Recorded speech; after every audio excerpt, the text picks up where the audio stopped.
The shipyards around Titan and Europa had never been so busy. General Dong Hyun walked through the construction areas, watching thousands of workers build humanity's first real war fleet. The noise was incredible. Metal being cut, engines being tested, and weapons being installed. "How many ships will be ready when the Crovar arrive?" he asked the shipyard chief. 85 warships, sir. Not as many as the Crovar have, but each one is built using their own technology against them. The new human ships looked different from anything built before. They combined human engineering with Crovar designs found in the Velthani memory crystals. The result was vessels that were faster and more heavily armed than traditional human ships. Captain Hyunwoo, promoted to fleet captain after his rescue of the Velthani, was overseeing pilot training. The most difficult part was teaching humans to use the mind-linking crystals without losing their individuality. "Remember," he told a group of new pilots, "the crystal lets you share thoughts with your squadron, but you still need to think for yourself.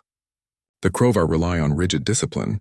Our advantage is that we can work together while still being creative." In one of the training simulators, pilot Jae-min was practicing with a small crystal attached to his helmet. Suddenly, he could feel the thoughts of the other pilots in his squadron.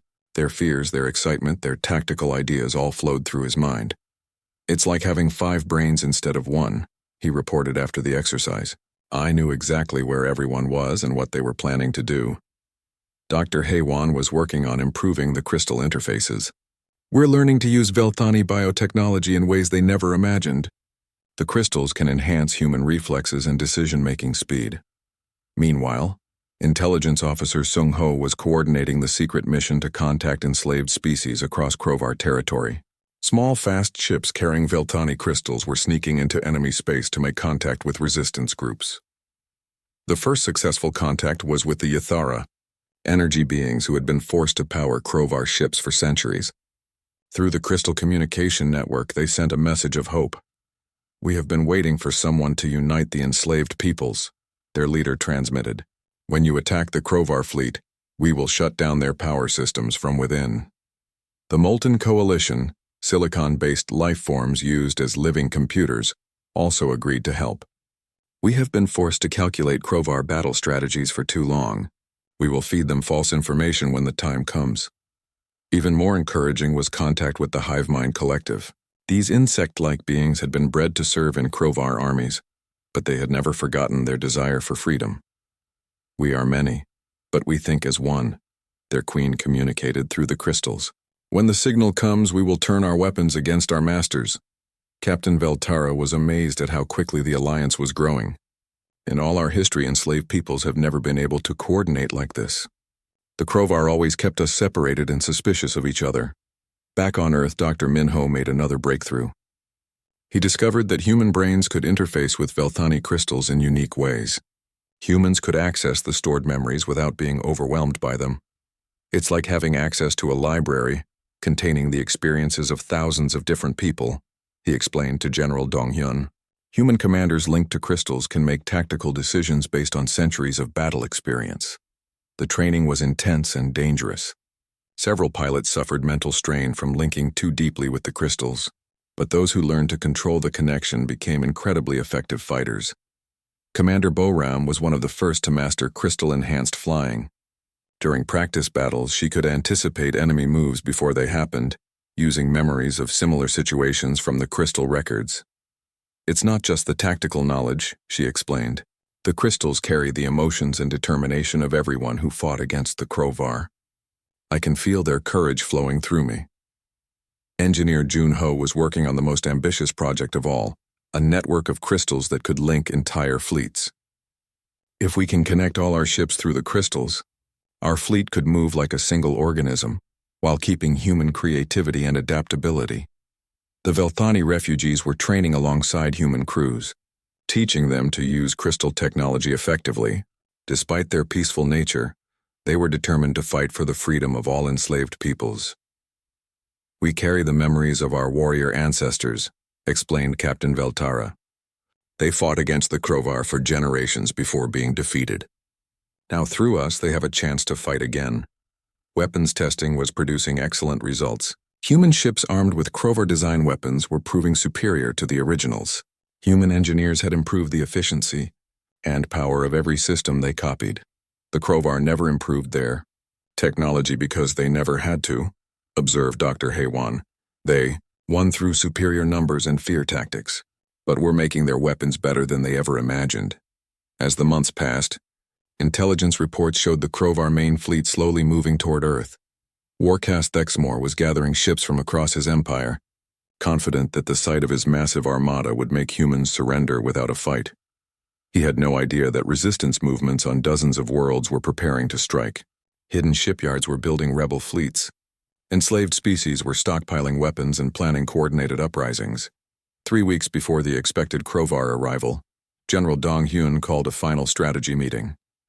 The war room was filled with human officers, Velthani refugees, and holographic representatives of allied resistance groups. The Krovar expect to find a frightened species ready to surrender, he began. Instead, they will face the largest alliance in galactic history. Every enslaved people will rise up at the same moment.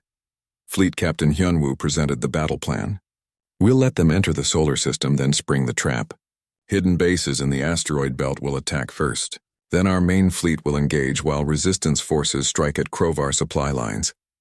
Captain Veltara added, the Crystal Network will coordinate everything. For the first time in galactic history, the Krovar will face truly unified opposition. Intelligence Officer Sung Ho had the final piece of good news. We've identified lower caste Krovar who are willing to sabotage their own ships. Many of them have been waiting centuries for a chance to overthrow the war castes. As the meeting ended, everyone felt the weight of what was coming. This would not just be a battle for Earth's survival, but a war that would determine the freedom of the entire galaxy. In the shipyards, the final ships were being completed. In training centers, human pilots were perfecting their crystal-enhanced abilities. Across Krovar space, enslaved peoples were preparing for the uprising they had dreamed of for centuries. The trap was set. Soon the hunters would become the hunted. 3 weeks had passed since the rescue of the Velthani. Captain Hyun-woo was finishing his report when the emergency alarms began screaming throughout Luna Station. Admiral Ji-hoon ran onto the bridge, his face pale with worry. "Sir, what's happening?" asked the duty officer. "Unknown ships just appeared at the edge of our solar system," Ji-hoon replied. "Big ones, and they're not answering our calls."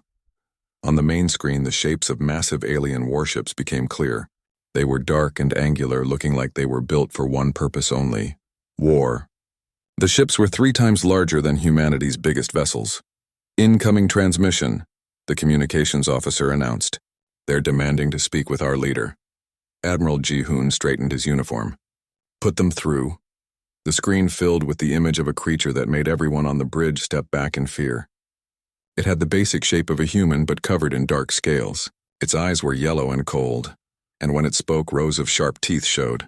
"I am Warcast Thexmore of the Krovar Dominion," the alien said in perfect human language. "You have stolen property that belongs to us. You will return it immediately." Ji-hoon tried to stay calm. "I'm Admiral Ji-hoon of Earth Defense Command. I don't know what property you're talking about. Can we discuss this peacefully?" Thexmore's laugh was like metal scraping against stone. "The Veltani are not people, human. They are livestock. Creatures bred by our empire for harvesting. You have stolen 13 of our animals and we want them back." "Animals?" Ji-hoon could barely believe what he was hearing. "The Veltani are intelligent beings. They have language, culture, technology." "Yes, that makes their memory crystals more valuable," Thexmore replied. "We have been breeding them for thousands of years to increase their intelligence. When we harvest their crystals, we get better quality memories to sell." The bridge crew looked sick. They had thought the Velthani were traders, not escaped slaves. And the memory crystal that Captain Veltara had given to Hyunwoo was apparently stolen property worth more than entire planets. "You have violated our territory and stolen our property," Thexmore continued. "By Krovar law, the punishment is death for your entire crew. However, we are feeling generous today. Return our Velthani livestock and execute the humans who touched them, and we will consider your debt paid." Admiral Ji-hoon felt anger building in his chest. "The Velthani are under human protection now. We will not hand them over to be killed." "Then you have chosen war," Thexmore said simply. "Let me show you what happens to thieves." The transmission cut off. Minutes later, reports began flooding in from the outer colonies. 3 human settlements were under attack: New Incheon, Busan Station, and mining platform Daegu. The Krovar ships appeared without warning and began firing on civilian targets. The attacks were not meant to capture territory or destroy military targets. They were meant to cause maximum death and terror. Hospitals, schools, and homes were targeted first. The Krovar wanted to send a message: oppose us and everyone you love will die. In less than an hour, over 150,000 humans were dead. The Krovar ships broadcast the same message on every frequency: return our property or we will harvest your memory patterns instead. Captain Veltara was on Earth when the news arrived. She immediately tried to contact Admiral Ji-hoon. "This is my fault," she said, her light patterns dim with grief. "My people and I will surrender ourselves. We cannot let humans die for our freedom." "Absolutely not," Ji-hoon replied. "No one is surrendering to those monsters." Dr. Minho, the scientist who had been studying Velthani biology, burst into the communications room. "Admiral, you need to hear this. I've been analyzing the memory crystal that Captain Hyunwoo brought back. What the Krovar told us isn't the whole truth." "What do you mean?" Minho activated a holographic display. "The Velthani memory crystals aren't just storage devices. They're living neural networks that contain the compressed consciousness of entire family lines. When the Krovar harvest them, they're not just killing individuals. They're destroying thousands of years of memories, culture, and knowledge." The hologram showed the inside of a memory crystal. It looked like a tiny galaxy, with millions of lights connected by flowing streams of energy. Each light was a person's lifetime of experiences. "The Velthani we rescued aren't just 13 individuals," Minho continued. "Inside their memory crystals are the minds of their ancestors going back centuries. The Krovar have been committing genocide on a scale we can barely imagine." Captain Veltara confirmed what Dr. Minho had discovered. "My people were once many tribes spread across dozens of worlds. The Krovar conquered each of our planets and took our people to be bred like animals. We who escaped carry the memories of all the worlds that fell." Admiral Ji-hoon looked at the tactical display showing Krovar ships surrounding human space. "How many species have they done this to?" "According to the crystal's records, hundreds," Dr. Minho replied. "The Krovar Dominion has been enslaving entire civilizations for over 1,000 years. They see themselves as the natural masters of the galaxy." Captain Jae-won from Intelligence Division added more bad news. "Sir, we've intercepted some of their communications. The attack on our colonies wasn't revenge, it was a test. They wanted to see how quickly we could respond and how strong our weapons are." "A test for what?" "They're planning to invade Earth directly. According to their messages, they think humans would make excellent slaves. Our creativity and problem-solving abilities would produce very valuable memory crystals." The room fell silent as everyone realized the truth. The Krovar had not come to punish humanity for rescuing the Velthani. They had come to add humans to their collection of slave species. The rescue was just an excuse to start the invasion they had already planned. Admiral Ji-hoon stood up slowly. "Contact all fleet commanders. Call an emergency meeting of the Global Defense Council, and get me a direct line to every world leader on Earth." "What are you going to tell them, sir?" Ji-hoon looked at the display showing the burning remains of 3 human colonies. "I'm going to tell them that we have a choice. We can surrender the Velthani and hope the Krovar decide to leave us alone, or we can fight for the freedom of every thinking being in the galaxy." He turned to Captain Veltara. "You said your memory crystals contain the knowledge of all the worlds the Krovar conquered. Does that include information about their military?" Her light patterns pulsed with something that looked like hope. "Yes, every battle they fought, every tactic they used, every weakness we discovered. All of it is preserved in our crystals." "Then we have a chance," Ji-hoon said. "Send the message to Earth Command. Humanity is going to war." Captain Hyunwoo stared at the screen showing empty space ahead of his ship. The Aegis Dawn had been flying through this quiet part of space for 3 days now. His job was simple: make maps of new star systems and look for anything useful. It was boring work, but someone had to do it. "Captain, I'm getting something strange," said Yoonji from her seat at the communications panel. Her fingers moved quickly over the buttons. "It sounds like a distress call." Hyunwoo walked over to look at her screen. The signal was weak and broken up. "Can you clean it up?" "Working on it now." Yoonji turned some dials and the sound became clearer. It was definitely a call for help, but in a language none of them had ever heard before. So Young looked up from her navigation station. "Captain, the signal is coming from about 2 hours away at full speed. But there's something else. I'm reading gravity problems in that area. Could be dangerous to fly through." Taemin, their engineer, was already checking his systems. "Ship's in good shape, Captain. We can handle some rough flying if we need to." Hyunwoo thought about it. The rules said they should call Earth Command before making contact with any new alien species. But a distress call was a distress call. If someone was dying out there, they might not have time to wait for permission. "Set course for the signal," he decided. "But keep all weapons ready just in case." The Aegis Dawn flew toward the distress call. As they got closer, the gravity fields got stronger. The ship shook as it fought through the twisted space. On the main screen, they could see a strange ship floating dead in space. "That's not human technology," whispered So-Young. The alien ship was beautiful in a way that human ships were not. It looked like it was grown rather than built, with smooth curves and parts that seemed to glow with soft light. But now the light was dim and flickering. "I'm reading life signs," said Taemin. 13 of them. "But they're getting weaker. Try to talk to them," Hyunwoo told Yoonji. She sent a signal to the alien ship. After a moment, a face appeared on their screen. Hyunwoo had never seen anything like it. The alien had skin that looked like crystal, and patterns of light moved under the surface. When it spoke, the lights pulsed in time with the sounds. The computer tried to translate the alien words. "Help, dying. Ship broken. Please." The alien's face showed fear and hope at the same time. Even though it looked nothing like a human, Hyunwoo could see that it was desperate. "We're here to help," he said, hoping the computer could translate his words back. "What do you need?" More alien faces appeared on the screen. They were all talking at once, their light patterns flashing quickly. The computer caught some words. "Air running out. Engines dead." "Thank you. Thank you." Taemin was already studying readings from the alien ship. "Their life support is failing, Captain. They have maybe 4 hours of air left, and their ship's power core is about to explode. Can we get them off their ship? Not easily. Their biology is different from ours. They need different air, different temperature. I'll have to change our life support systems to keep them alive." So-Young was looking at the space around both ships. "Captain, those gravity fields are getting stronger. If we don't move soon, we might get trapped here too." Hyunwoo looked at his crew. They were all good people, and he knew they wanted to help. But saving these aliens would be dangerous and difficult. If something went wrong, they could all die. The alien captain spoke again. The computer translated. "We understand if you cannot help. You have already given us hope by trying.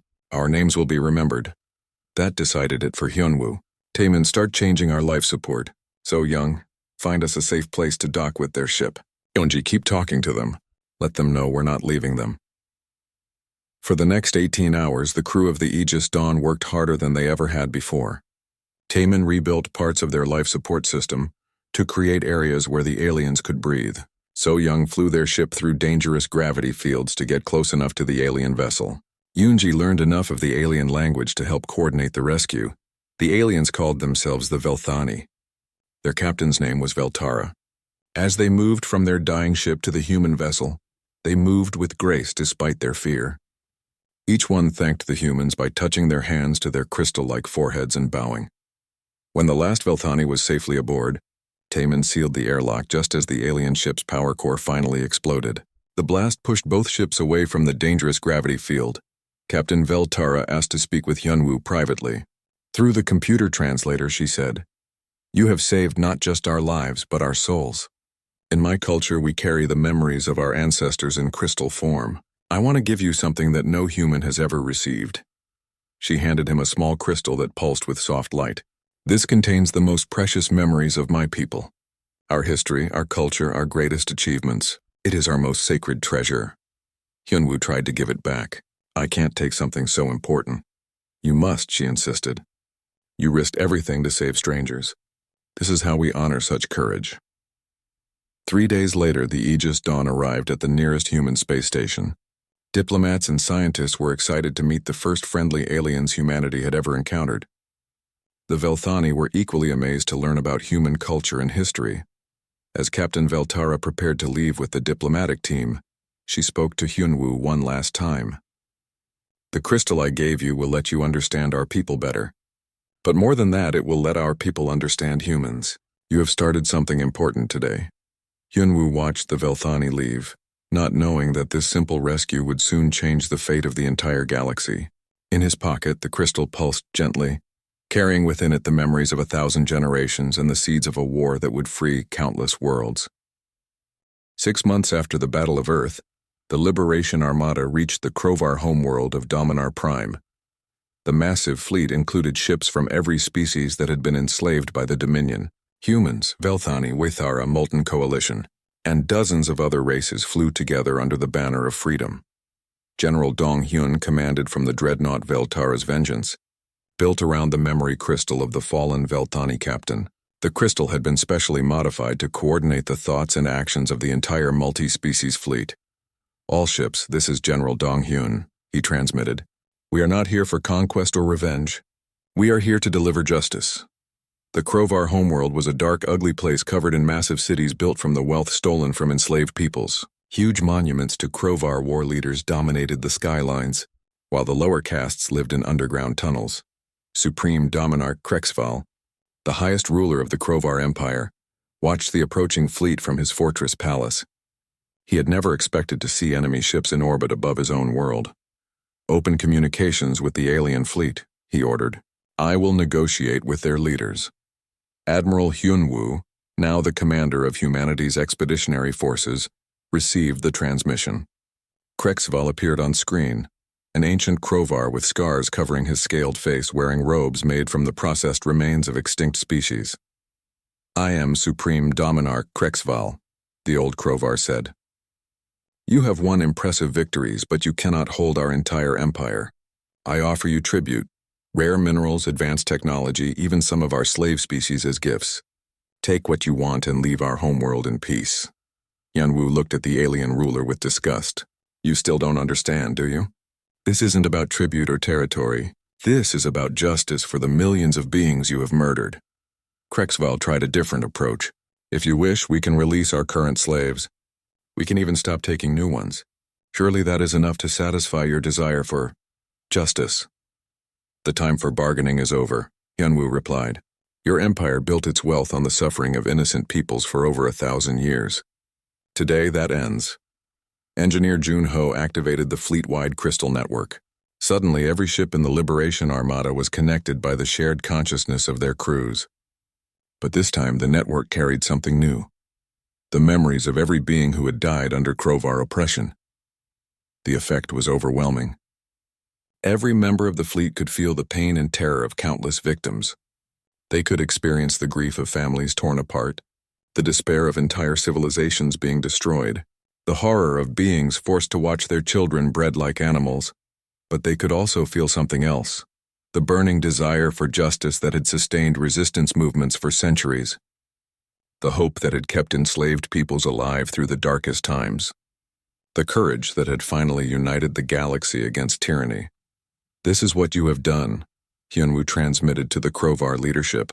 "This is the suffering you have caused, and this is why we will never stop until justice is served." The Krovar military command realized that further resistance was hopeless. Across their empire, every world was in rebellion. Their fleets were destroyed or turned against them. Even many of their own lower castes had joined the uprising. "We surrender," came the transmission from Krovar military headquarters. "Please, no more killing. We surrender completely." The Liberation Armada moved into orbit around Dominar Prime without firing a shot. The sight of hundreds of ships representing dozens of formerly enslaved species was enough to break the spirit of the Krovar resistance. Dr. Minho, now the head of the Galactic Justice Project, began the careful work of documenting Krovar crimes. The Velthani memory crystals provided perfect evidence of every atrocity committed over the past 1,000 years. "The crystals remember everything," he explained to the War Crimes Tribunal established on the neutral world of Havens. "Gate, every murder, every enslavement, every act of cruelty. The memories are as clear as if they happened yesterday." Captain Subin of the patrol ship New Dawn was one of many officers working to establish the new galactic government. The Galactic Liberation Council included representatives from every freed species, working together to prevent future acts of genocide. "We're not just freeing slaves," she reported to Earth Command. "We're rebuilding entire civilizations that were nearly destroyed. Some species exist only in the memory crystals now. We're using that stored knowledge to help their survivors recreate their cultures." The trials of Crovar war criminals took 3 years to complete. Every member of the war castes who had participated in the slave trade faced judgment by representatives of their victims. The memory crystals served as witnesses, providing testimony that could not be denied or forgotten. Many Crovar, especially from the lower castes, were found to be victims themselves. They had been forced to participate in the Empire's crimes or watch their own families suffer. These Crovar were offered the chance to help rebuild what their empire had destroyed, but the war leaders like Thexmor and Krexval faced the full weight of galactic justice. They were sentenced to spend the rest of their lives working to repair the damage they had caused. Their memories preserved in crystal form so that future generations would never forget the cost of tyranny. The transformation of the galaxy was remarkable. Worlds that had been barren slave camps began to bloom again as their original inhabitants returned. Species that had been nearly extinct began to grow and prosper. The crystal network allowed different civilizations to share knowledge and culture in ways that had never been possible before. 5 years after the fall of the Crovar Dominion, Admiral Hyunwoo received a familiar type of message, a distress signal from the edge of explored space, broadcast by an unknown species asking for help against aggressive neighbors. He stood in the memorial chamber aboard his flagship, looking at the thousands of crystals that contained the memories of beings who had died fighting for freedom.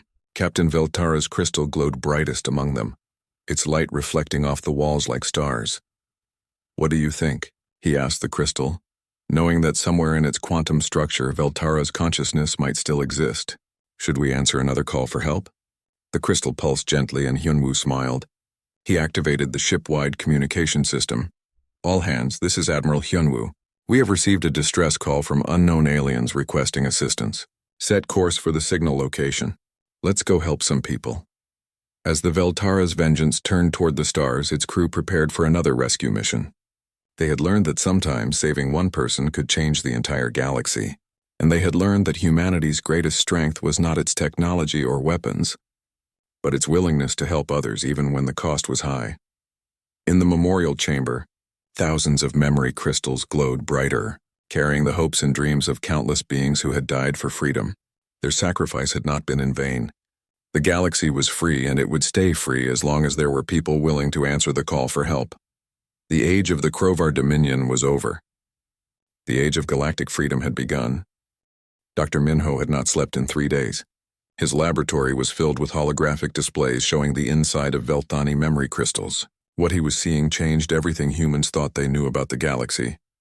"The crystals are not just memories," he explained to the emergency council meeting. "They are living beings themselves. Each crystal contains the consciousness of thousands of Velthani ancestors, all linked together in a neural network." General Dong Hyun leaned forward. "You mean the crystals are alive?" "More than alive. They are entire civilizations compressed into crystal form. When the Crovar harvest them, they are not just stealing objects, they are murdering millions of minds at once." Dr. Hae Won, the military scientist, had been working with the crystal data for days. The information stored in these crystals is incredible. Complete records of Crovar military operations going back centuries, ship designs, battle tactics, even the locations of their supply bases.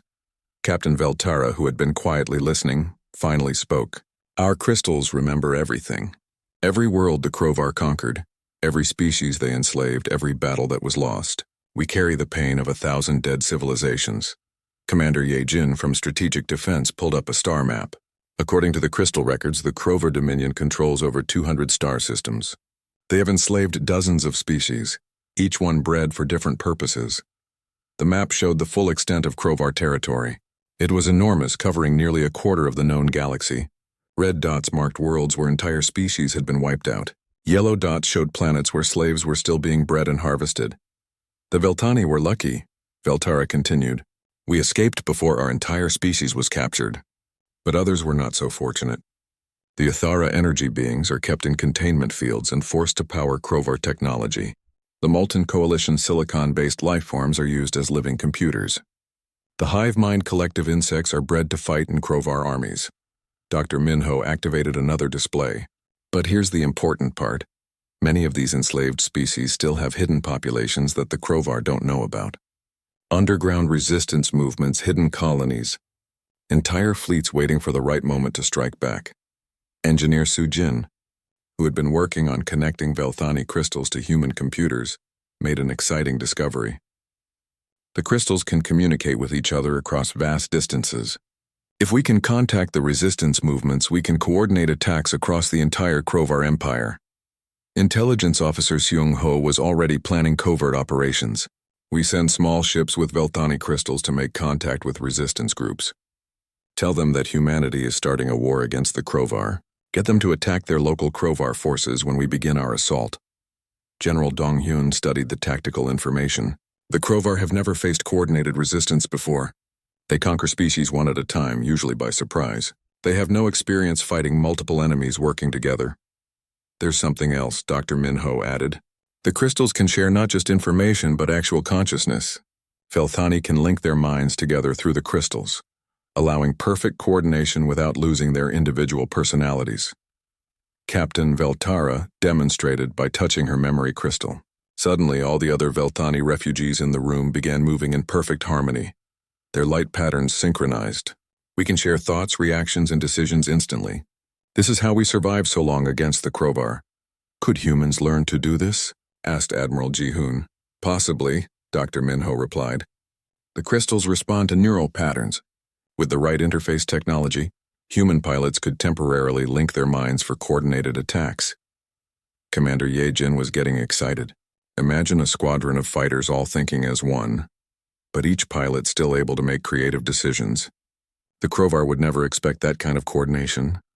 Over the next week, more discoveries came from the crystal research. The Krovar Empire was not as strong as it appeared. They depended on fear and surprise to win battles. Their technology was advanced but not innovative.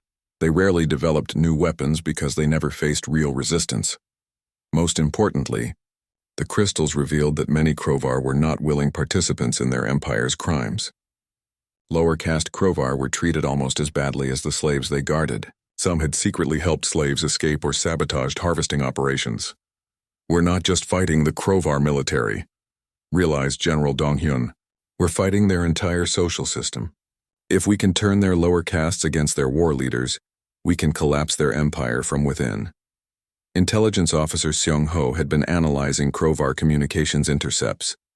Their main battle fleet is preparing to leave for Earth. Warcast Thexmore is gathering ships from across the Empire. He wants to make humanity an example to other species who might think about resisting. How long do we have? Asked Admiral Ji-hoon. 6 months, maybe less. They're moving slowly, because they think they've already won. Thexmore believes humans will surrender when they see the size of his fleet. Dr. Haewon looked up from her research. 6 months is enough time to build new ships using Krovar technology from the crystal records. We can also train pilots in the mind-linking techniques. Captain Veltara made an announcement that surprised everyone. My people wish to fight alongside humans. We know this seems strange since we are naturally peaceful, but the memories in our crystals cry out for justice. We cannot remain passive while others suffer as we have suffered. General Dong-hyun nodded respectfully. We accept your offer. Your knowledge and abilities will be crucial for victory. The meeting ended with humanity's first war council in over a century. Earth's shipyards would begin building a new fleet immediately. The Velthani would help contact resistance movements across Krovar space, and Dr. Minho would continue developing the mind-linking technology that could give human pilots an advantage the Krovar had never faced before. As the leaders left to begin preparations, Dr. Minho stayed behind to continue his research. Inside the memory crystals, millions of stored minds were stirring with hope for the first time in centuries. They had waited so long for someone to fight back against their oppressors. We will not let you down, he whispered to the crystals. Humanity keeps its promises. The crystals pulsed brighter, and for a moment Minho could swear he heard the voices of ancient civilizations promising to stand with humanity in the coming war. The Krovar fleet arrived at the edge of Earth's solar system like a dark cloud blocking out the stars. Warcast Thexmore stood on the bridge of his flagship, Apex Dominator, watching 300 warships arrange themselves for the final assault on humanity. Send the surrender demand, he ordered. Tell the humans they have 1 hour to deliver the stolen Velthani and execute their rescue crew, or we will burn every world in this system. Admiral Kyung-soo received the message aboard the human flagship Indomitable Justice. hidden behind Jupiter's largest moon. Around him, the bridge crew worked quietly, their movements perfectly coordinated through crystal links. "Sir, the Krovar fleet is moving into the inner system," reported the tactical officer. "They're spread out in attack formation, just like the crystal records predicted." Kyung-Soo touched the Velthani crystal mounted on his command chair. Instantly, he was connected to every ship in the human fleet, and through them to resistance forces across the galaxy. The sensation was overwhelming. Thousands of minds thinking as one, all focused on the coming battle. "All units, this is Fleet Admiral Kyung-Soo," he transmitted through both radio and crystal networks. "Today we fight not just for Earth, but for the freedom of every enslaved being in the galaxy. Remember, we are not alone." The first attack came from the asteroid belt. Hidden weapons platforms built into hollowed-out rocks opened fire on the Krovar vanguard. The enemy ships, expecting no resistance until they reached Earth, were caught completely off guard. "What is this?" Thexmore roared as his sensors showed explosions throughout his fleet. "These primitives dare to attack us." Captain Boram led Squadron 7 in the opening fighter assault. Her crystal-enhanced awareness let her predict enemy movements before they happened. Her squadron moved like a school of fish, each pilot knowing instinctively where the others would be. "Targets acquired," she reported, her voice calm despite flying through intense weapons fire. "Crystal coordination is working perfectly. Enemy fighters can't match our teamwork." The Krovar pilots were skilled but trained to fight individually or in rigid formations. They had never faced opponents who could think together while still making creative decisions. Human fighters slipped through their defenses like water through cracks. Across the galaxy, resistance forces began their coordinated uprising. On the Krovar industrial world of Vex Prime, enslaved Ithara energy beings suddenly stopped powering the planet's weapon systems. In the darkness that followed, molten coalition rebels began destroying military installations.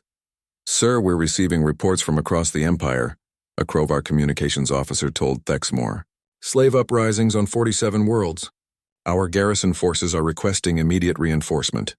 Thexmore could not believe what he was hearing. "Impossible. The slave species cannot coordinate across space. They lack the technology." But the crystal network was proving him wrong. Every resistance group knew exactly when to strike for maximum effect. Krovar military forces, spread across hundreds of worlds, found themselves fighting desperate battles far from the main fleet. The human fleet emerged from hiding as the Krovar ships reached Mars orbit. What the enemy saw made them pause in confusion. The human vessels looked wrong. They were using Krovar technology, but improved and modified in ways that made them faster and more powerful. Engineer Junho activated the fleet-wide crystal network from his position on the Indomitable Justice. Suddenly, 85 human ships began moving as one organism, each captain knowing the thoughts and plans of all the others. "Network is stable," he reported. "All ships are linked. We have perfect coordination." The Krovar fleet tried to respond with their traditional hammer blow tactics, massive ships firing overwhelming amounts of energy at single targets. But the human fleet moved like living water, ships flowing around attacks and striking back from unexpected angles. Warcast. Thexmore watched his orderly battle plan fall apart. How are they doing this? No species has ever coordinated like this. His tactical officer was equally confused. "Sir, they seem to know what we're going to do before we do it. Their movements are impossible to predict." Captain Veltara, fighting alongside human crews, explained through the crystal network. "The Krovar have always won through fear and superior numbers. They have never faced opponents who truly work together. They do not know how to adapt." The tide of battle shifted when the Hive Mind Collective made their move. Krovar ships suddenly found their own weapon systems turning against them, as enslaved insect warriors took control of key systems. The rigid Krovar command structure could not respond quickly enough to this betrayal from within. "All Krovar ships, this is the Collective Queen," came a transmission on all frequencies. "We have served you for centuries. Today we choose freedom." Throughout the Krovar fleet, internal battles began as enslaved crews fought their masters for control of ships. The Krovar warcasts, trained only to dominate others, found themselves trapped and outnumbered by the very beings they had oppressed. Captain Hyunwoo led a desperate assault on the Krovar command ship. Using crystal-enhanced navigation, his strike force penetrated defenses that had never been breached. The memory crystals guided them through the ship's layout, showing them paths that Krovar defenders didn't expect. Thexmore made a final, desperate decision. If we cannot have victory, we will have vengeance. Overload the core reactor. We will take their world with us. But Captain Veltara had anticipated this. Through the crystal network, she had been monitoring Krovar command frequencies. As Thexmore reached for the reactor controls, she made the ultimate sacrifice. "I cannot let him destroy your world," she transmitted to the human fleet. "My crystal contains the override codes for Krovar systems." Before anyone could stop her, Veltara connected her memory crystal directly to the Krovar ship's computer network. The feedback from interfacing with alien technology killed her instantly, but her sacrifice severed the reactor overload sequence.